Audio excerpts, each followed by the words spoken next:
The South Point has the Dolphins 2017 win total at 7.5 victories for the upcoming campaign. Let's check out their 10 non-division games. Dylan, how do you feel about Miami's chances in 2017 when it comes to their over-under? You know, this team is so tough to figure out. I obviously thought they were going to be a little bit better last year. Still have issues with the quarterback position. In general, some issues with the offense, even though Jay Ajayi was really good last year. I think the defense is going to be a little bit better. Okay. I'm going to say under.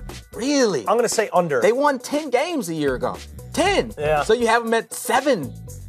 I think there's some of these teams on their schedule are better than they have been, okay, and they're trickier. Teams like Buccaneers, Saints, Titans, Panthers, those type of teams.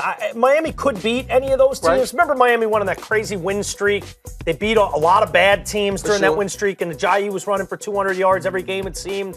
I just don't know that they're going to get that consistently hot this year and be able to beat teams like Tampa, New Orleans, Tennessee, to beat all of them. I think they beat a couple of them, but I have them as I looked at their schedule and then knowing they're going to lose to the Patriots twice. That's just how I have it. I think it's going to be – it's always tricky figuring out the other 3 divisional games in the AFC East. Who is the best other team? Is it Miami? Is it Buffalo? Is it the Jets? Probably not the Jets. It's probably not the Jets. It's probably not the Bills. It probably is Miami, so I think they can get 3 wins in the division, and that's still losing twice to the Patriots.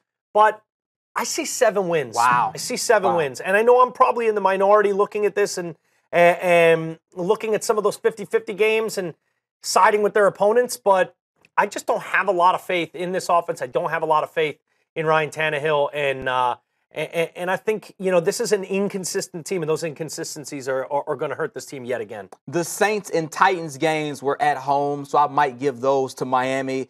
To me, I think they don't take a huge step back in year 2 because understand they won 10 games in year 1 under Adam Gase. Yeah. So you give Gase and Tannehill another year together to figure some things out to try to mesh better, and I don't think that you take 3 – you have 3 fewer wins, so to speak, and put you back to 7. They might have a step back, but not from 10 to 7. Yeah, 8 or 9, that sort of thing. You don't believe. I can see them getting 8. And you don't believe in Tannehill. I guess my faith is more in Gase and what he can do. What I saw him do with Jay Cutler there in Chicago, and then Tannehill plays solid under him Gase his was first impressive year. last year. Yes. There's no other way to slice it. I think he's one of the up-and-coming coaches, so I put more faith in him and being able to maximize what he has on this team with Tannehill and some of those weapons that they have at the wide receiver position. So I go to over